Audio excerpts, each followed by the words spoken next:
Colonialism in the Caribbean. Let's talk about it.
Colonialism in the Caribbean started in the 15th century, mostly around 1493.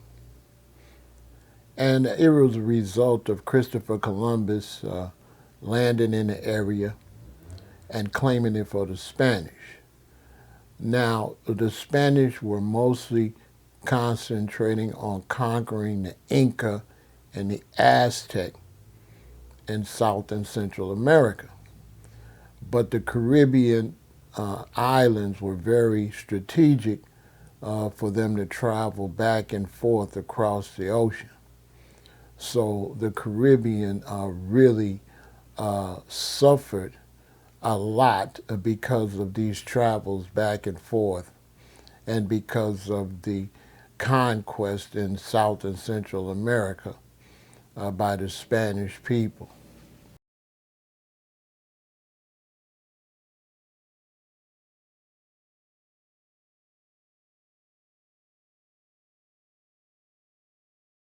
Now, as Spanish settlers started to move into the Caribbean more and more, a lot of the native people of the Caribbean got sick from European diseases, and many of them died.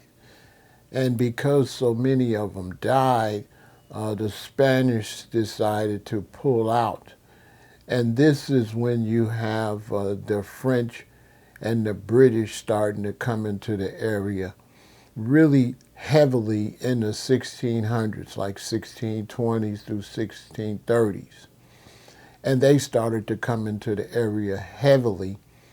And with the start of the Atlantic slave trade, they started to bring in hundreds of thousands of Africans into the Caribbean to do the work, since so many of the native people had died from the diseases.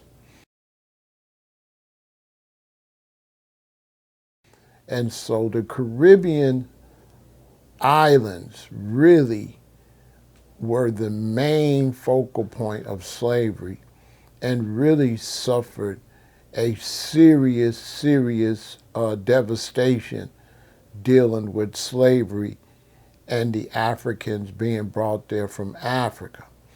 The Caribbean islands was the breeding ground and also the breaking grounds where they took the slaves to break them. So in many cases, when people in America questioned slavery and questioned how many boats and how many slaves came, they failed to realize that many of the slaves were bred once they were brought to the Caribbean, and many of the slaves were bred once they were brought to America. So not all of the slaves came across the ocean. They were babies raised into slavery, bred into slavery. And the Caribbean was a main place for this to happen, all through, Trinidad, Tobago, Jamaica, all over the Virgin Islands, St. Croix, where the Danes were down there doing horrible things to the Maroons to break them. And this went all the way up to Bermuda. Now you must know that Bermuda is not actually a Caribbean island because it's far north, but it might as well have been a Caribbean island because it suffered much of the same colonialism that all of the islands in the Caribbean suffered. And the only reason Bermuda is not a Caribbean island because it's just a bit north. Now, after the Spanish-American War, only Cuba and Puerto Rico remained territory of Spain. The rest of the islands ended up being all split up and invaded by various nations, Dutch, French, British, mostly French and British. You had Portuguese coming down there too, but the Portuguese spent most of their energy in the South Pacific, like Hawaii. So this is how the Spanish end up after that war, not being so heavily involved with the Caribbean. But the British and the French really stepped it up and really came in heavily and really were the backbones of a lot of the slavery that was going on down there. Because even though a lot of the indigenous people had died from the diseases the Europeans brought down there, the land was perfect for the sugar cane and the coffee plantations, mainly the sugar cane. So they were down there beating and mistreating the Africans from Africa to get them to work on these sugar cane plantations. And this was all throughout the Caribbean and Bermuda. And it was really horrible. The black people in those areas suffered tremendously. And it was often said that some of the slaves that couldn't be broke, they would not breed them or bring them to the United States. They would leave them down there or just kill them. Now, before the European conquest in the Caribbean, some of the oldest people known in that area were the people in Trinidad, in that area where you had both Carib people and you also had the Arawak real heavy. You also had Arawak all throughout the Caribbean. But Trinidad has some of the oldest findings of these people. And these people flourished all through that area before the Spanish and the British and the French came down, and the Danes came down. The Danes were very brutal, especially in St. Croix and the Virgin Islands, where they had horrible practices that they did to the Maroon people. The Danes were so brutal in St. Croix, and the slave owners were so brutal in the Virgin Islands that you know, if you did something wrong and they forgave you, you had to, you know, lose a leg or ear, or they would brand you on your forehead.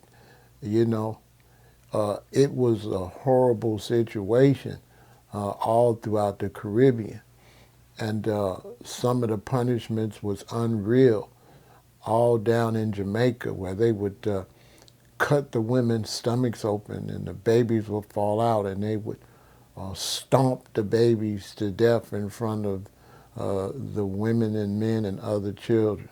And so the situation was extremely brutal in the Caribbean. In many ways, it was more brutal than it was in the United States. So, like for example, in St. Croix, if there was a plot for an uprising or an escape, and you knew something about it, and they found out, they would brand you on your forehead. It was just unbelievably cruel. And many of these people that was involved in that were descendants of the nation of pirates, and this is not historically documented.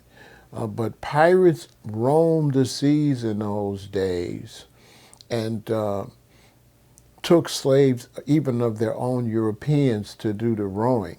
And so you had, when you think about pirates, you think about one ship, but you would have fleets of pirate ships that would just be out doing all type of things. And these were some of the people that were early participants in slavery. And so the brutality that they had towards their own European people, they just continued that on to the people of the Caribbean, the Arawak people, the Maroons, and all the brothers and sisters that was taken from Africa. Now, one reason things got so crazy is because when the Spanish started taking all the gold from South and Central America from the Aztec and the Incas, then other countries in Europe wanted a piece of the action. So you had people coming from the British coming, you had people coming from the Netherlands, and you had people coming from France. So it was just an all-out race to come and steal from the people in South and Central America. And because the Caribbean was in the path, this what developed the slave trade when they realized that they could grow crops there that they couldn't grow in Europe and then ship them back to Europe. This is way before America got in the game. So the originators of the whole slave trade starts with the Spanish. And this is not taught too much in history, but this is a fact. And the black people, the dark people that lived in the Caribbean, indigenous people, and the brothers and sisters that were brought there in slavery suffered the initial brutality of slavery. Now, although the Spanish tried to control the total area at first in the Caribbean, they mostly focused on the larger islands, Cuba, Trinidad, Puerto Rico, and Jamaica. This is where they focused mostly and did most of the damage. But like I said earlier, because of the plagues and diseases that killed a lot of people, and because of the war, the Spanish-American War, that depleted the forces from Spain. And then that's when you had a big movement with the French and the British, and later the Americans.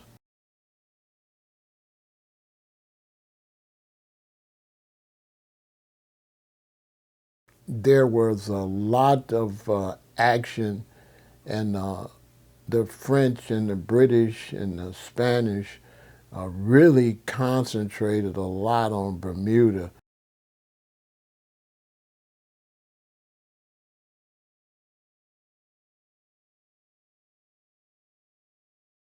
Bermuda, quiet as it's kept, was one of the main places that they also wanted to come in and dominate because of the beauty of the place and because of the weather and the climate allowed them to force slaves to grow all types of crops, especially spices that they could take to Europe.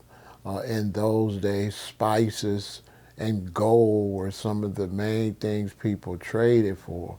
Tobacco, coffee, sugar.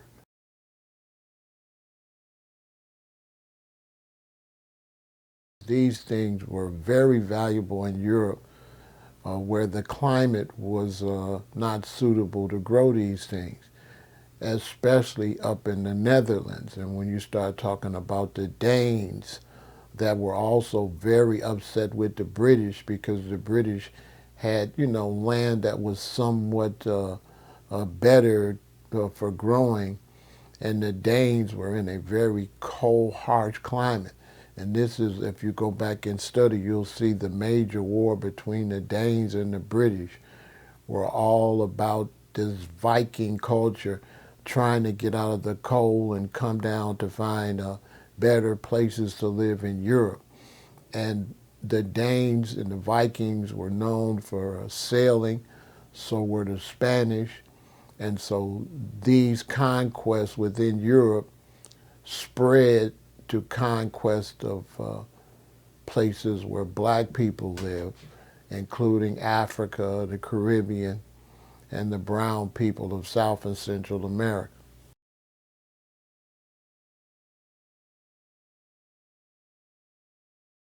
So as more nations came in to get a piece of the pie, the Dutch came in, took over places like Saba, Aruba, St. Martin, St. Croix, Puerto Rico, which they called the Dutch West Indies. The French came in and took a lot of places. The British came in. And if you look at the beginning of this video and notice the Caribbean flags, you'll notice the British flag is a part of a lot of the Caribbean islands' flag, just to show how colonialism is still a huge part in that region.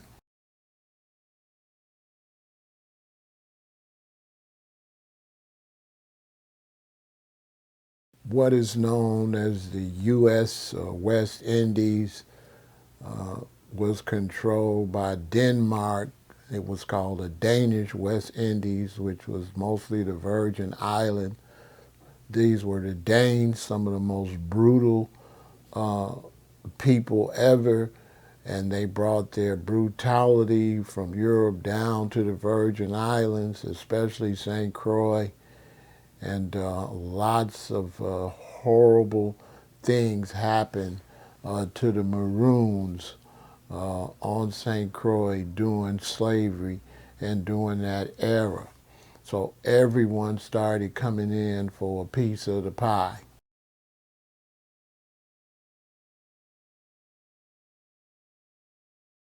So you eventually get to the period where, the French and the Spanish got into a big war. And this is when more confusion happens and more places are switched over from one slave owner to another. So this is how the Caribbean end up split up between so many European nations, because these European nations were going to war over that area. And uh, with the development of agriculture down there, they began to take advantage of the slave trade. And so things just went from bad to worse. It went from terrorizing the indigenous people of these islands to bringing in people from Africa and totally brutalizing them to get them to do the free labor, and so that these European countries could become filthy rich by having free labor and not having to pay for labor. So when you look at the wealth of America and Europe, all of that wealth was built on the backbones of destroying people, killing people, and taking their land, and for, decades and decades of free labor. So these nations just brought in lots and lots and lots of slaves. The British brought in like 1,665,000 slaves. The Dutch brought in 500,000 to their areas. And the French brought in like 1,600,000 slaves to the French Indies. So you had the British Indies, the Dutch Indies, and the French Indies, and they were bringing slaves like crazy by the millions, so that they can take advantage of this free labor and use this luscious land to grow. And they had to bring the slaves in because when the Spanish came in, as I said earlier, the indigenous people got sick from the diseases and were dying off in large numbers. And so the land didn't have enough people to work the land, so they brought in Africans to do the work.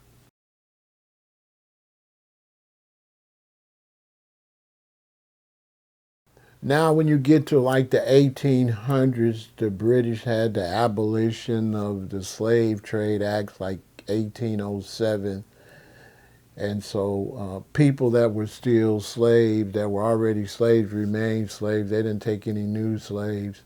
And it was like 1830 something before they released the people that were slaves. So this was when some of the slavery eased up with the British Indies, you know. But many of the slave owners, quiet as is kept, didn't abide by those rules. The same in America, that even though slavery was abolished, back off in those areas where nobody could get to, where there's just hundreds and hundreds of acres, there were people in America that were still slaves until the 1970s. And there's a sister called the Slave Doctor. You can go watch documentaries on that. That a lot of the people didn't know slavery was over until they started hearing about Martin Luther King and the Civil Rights Movement. So you can only imagine just how long people suffered under slavery in the Caribbean and in these farm areas south in the United States.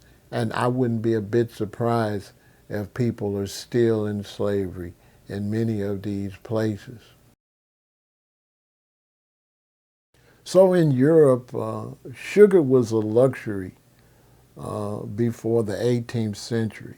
And after so many people were abused and forced to work in the Caribbean, in the sugarcane fields, then sugar slowly became a necessity in Europe from so much of this free labor and so much of these goods. They're basically stolen because the people are stolen, forced to work.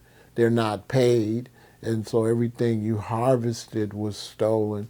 So when you look at these huge sugar companies, they owe the people in the Caribbean and the black people in the United States, they owe them reparations for the sugar that built these companies.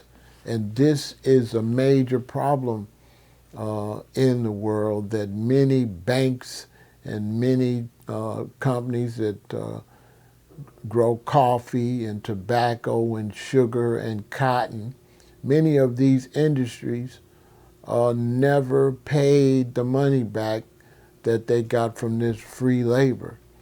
And so a lot of the families in the Caribbean and in the United States are on billions of dollars in revenues for free labor that was forced upon their ancestors. So many of the brothers and sisters in the Caribbean suffered for a long time. Haiti was the first ones to break away by 1804, Haiti had finally won their war and become independent.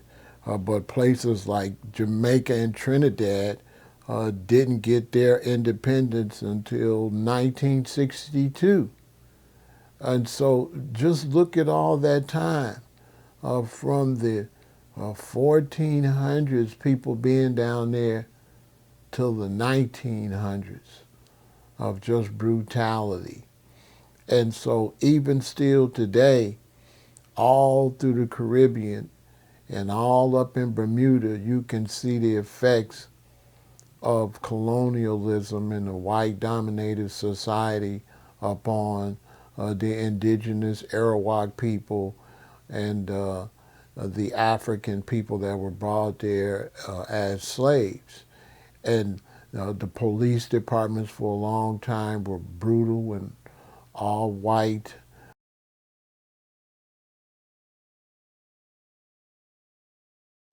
And the system in the Caribbean was set up to keep the black people down and to keep them oppressed. And so when you start getting to the Black Power era in the United States, this started to spread through the Caribbean. So, and some other islands like Bermuda. And so Bermuda was paying attention to what was going on with black people in America. And they began to rise up in the 70s. And you had a group called the Black Beret.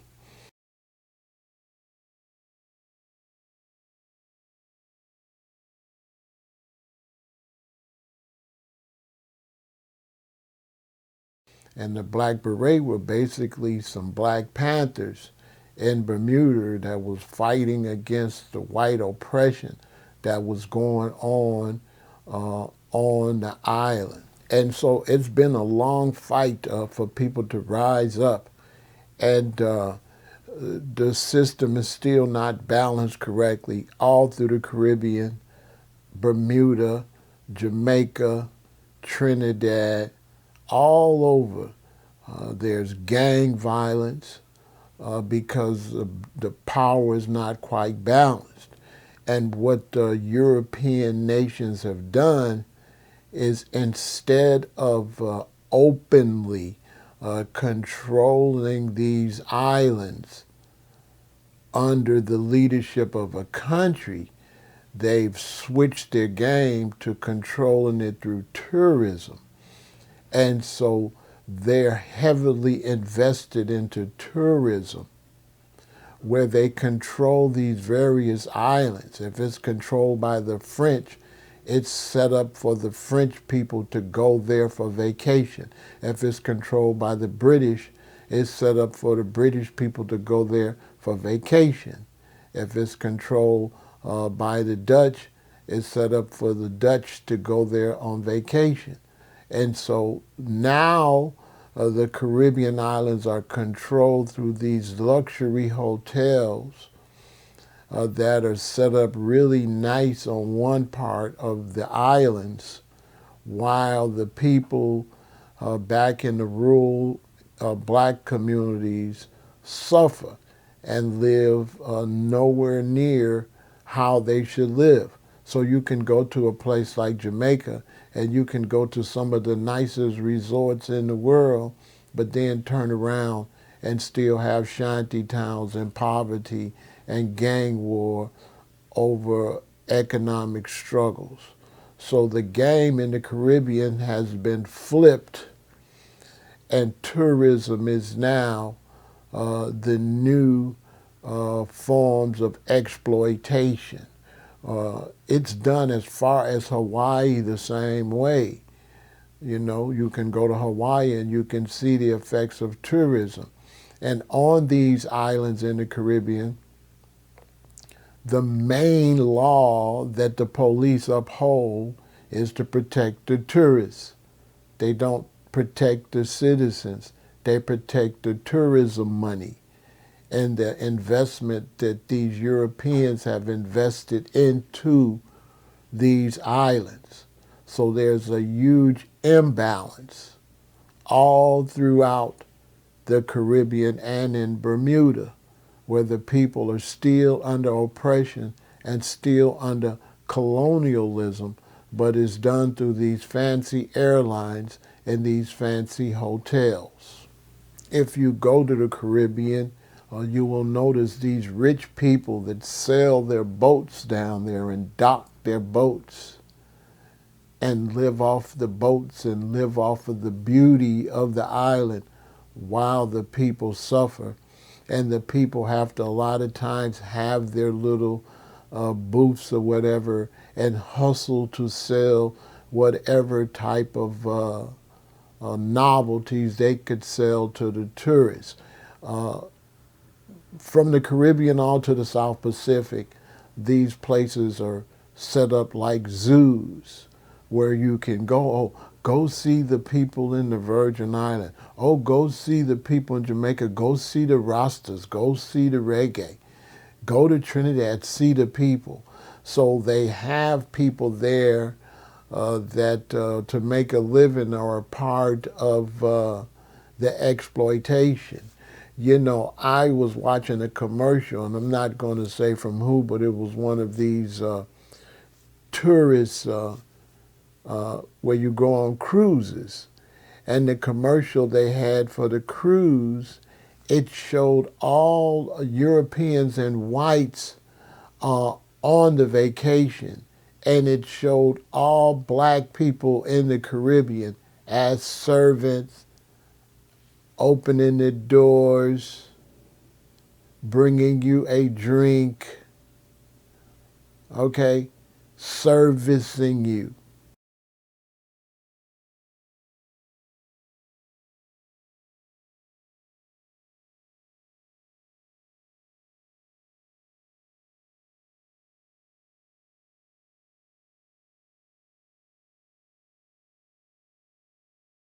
And so they have the black people on these Caribbean islands as servicers. You just service the Europeans.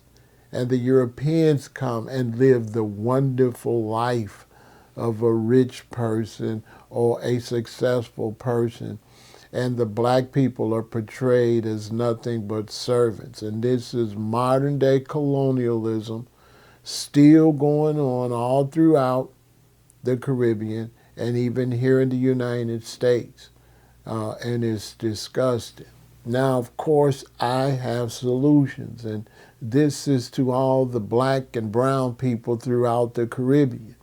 You all's solution is to break away from whatever country is claiming you and to become one nation.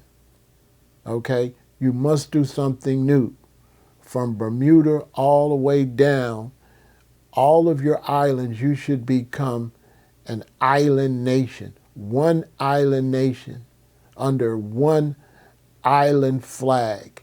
And you all, politicians should all work together like a United Nations or like a Congress or a Senate to do what's best for all of your Caribbean islands and exclude European countries from your business and take control. An economic revolution. You'll never be able to get free being a separate Trinidad, a separate Bermuda, a separate Bahama, a separate Jamaica, a separate Virgin Islands. You don't have a chance. You all must unite and come up with a new name and be basically a country of islands, right? Become a unified country, okay? Even though Bermuda's not in the Caribbean, include them and include all the islands and say, we are now a country. We reject being called British Virgin Islands or U.S. Virgin Islands or, you know, anybody's Virgin Islands or anybody's Caribbean island. We reject that. We are now one united country of islands that are going to look out for the benefit of our own people We're going to control our own tourism. If the big hotels and stuff want to leave, fine. Take control of your resources and build your own hotels. Build your own casinos and your own restaurants that's going to benefit the people there, okay? And unite your police departments and your military. So now you can have some control over the gang situations, because people have exploited the division amongst you and used your islands to also run drugs from South and Central America, and use your island as holdover posts for the drugs. And because of that, drug addiction has also swept through the Caribbean islands and Bermuda, because so many drugs have been coming through there. So many drugs float up on the coast and up on those islands out there. They float up on the coast of South and Central America. Anybody from Belize could tell you anytime kilos of cocaine might just float up on the shore. So the same in the Caribbean. And so the only hope for the Caribbean and Bermuda is to unite as one nation of islands, and for you all to start electing rulers that want to do that. If you have someone that is the prime minister of your island that does not want to unite with all the other prime ministers of the other island, don't vote them in. Because no island can go against a nation.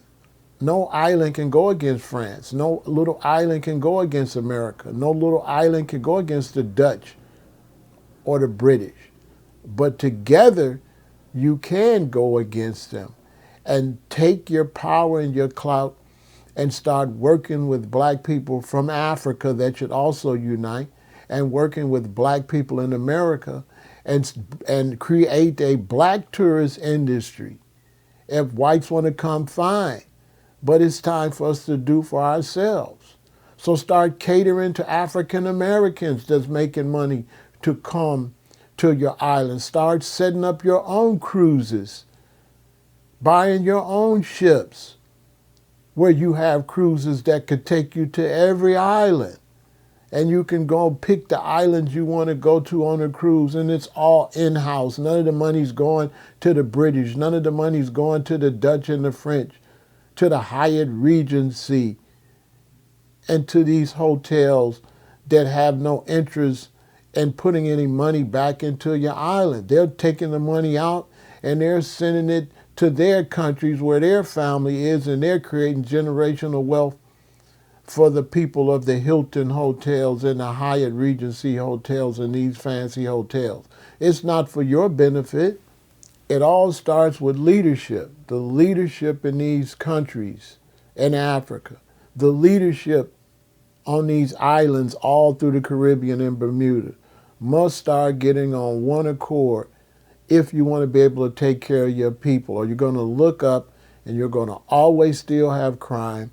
You're going to always still have gang wars. You're going to always still have poverty on places that are bringing in billions of dollars that is just going right back off of your island and is not benefiting the people there on the island. And you'll never be able to benefit each other until you unite. There's no reason that the Virgin Islands, Trinidad and Tobago, St. Croix, St. Kitts, St. Martinique, Bermuda, the Bahamas, there's no reason that you all are not united as one country of islands. This is your only solution. This is what you must do. You must unite. You all got to stop with the tribal war. You're doing the same thing they're doing in Africa. You're making the same mistakes that we're making here in America with our gang problem. Too much tribal war when all of the tribes are still losing. Yeah, you Trini against the JA. You know, yeah, you VI posse against the Trini, against the JA, but nobody likes the VI posse. Nobody likes the Trinis, and nobody likes the GAA posse from these other countries. And so you can't hate each other when other people hate you too. It's time for Jamaicans and Trinidadians to be like this. Virgin Island brethren like this. Okay? It's time for you all to unite. Or you're going to look up and you're going to have a new colonizer. And China's going to come in and buy you out. Look at Jamaica. Jamaica's being totally sold to the Chinese. There's no need to sell the island to the Chinese when you have so much beauty that people want to see, and you can take control of your own destiny and make that major money off of tourism. So you black people all throughout the Caribbean, unite and take over the black Caribbean, including Bermuda, take over that tourist industry and take care of your people in your islands. And I hope you all enjoyed this video, and I will be back for more, but it's a lot to cover. So stay together, unite, big up yourself, and remember, one God, one aim, and one destiny.